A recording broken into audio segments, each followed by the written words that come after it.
Right now, your air conditioner is running on electricity that costs you hundreds of dollars every summer. But 6,000 years ago, people living in one of the hottest places on Earth, the Persian desert, figured out how to cool their homes to near-perfect temperatures. No electricity, no refrigerant, no moving parts, just air, geometry, and gravity. And the crazy part? It still works today. Here's something nobody tells you. Your AC doesn't actually cool air. It moves heat from inside your house to outside.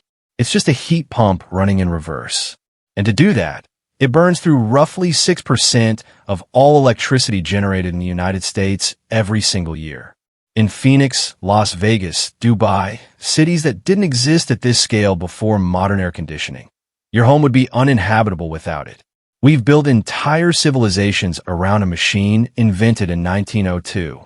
But before 1902, millions of people lived in brutal desert climates, and they were fine. Not just surviving. Fine. Cool homes. Comfortable sleep.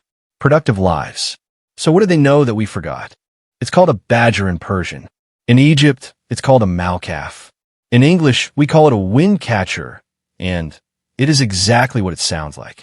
Picture a tall tower rising from the roof of a house. It could be square, octagonal, even cross-shaped. The opening faces the prevailing wind. That's it. That's the whole design. But here's the physics that makes it brilliant. When wind hits the opening at the top of the tower, it creates a zone of high pressure. That pressure forces air downward, down the shaft, into the rooms below. Meanwhile, on the opposite side of the house, there's a low-pressure zone that pulls stale, warm air out. It's a completely self-regulating system. Wind goes in, hot air gets pushed out. No fan, no motor, no bill. And in completely still air, when there's no wind at all, it still works. The sun heats the top of the tower. Hot air rises. That rising air pulls cooler ground-level air up from inside the house, creating a natural convection current that keeps circulating on its own. These towers have been found in Egyptian ruins dating back 3,300 years. The Persian city of Yazd, which still exists today, has hundreds of them still standing. Some are still functional. This is the part that stops people cold, no pun intended. Modern engineers actually tested wind catchers. The Zion National Park Visitor Center in Utah was built with a wind tower system in the 1990s. In a desert climate where outside temperatures hit 39 degrees Celsius, that's over 100 degrees Fahrenheit, the interior ran at 23 degrees Celsius. That's a 16 degrees Celsius drop, using zero electricity for cooling. The Persian version was even more extreme. They ran the air shaft over underground water channels called qanats, essentially ancient aqueducts running beneath the city. As hot, dry air traveled down the Windcatcher shaft, it passed over cold water. The evaporation cooled and humidified it simultaneously.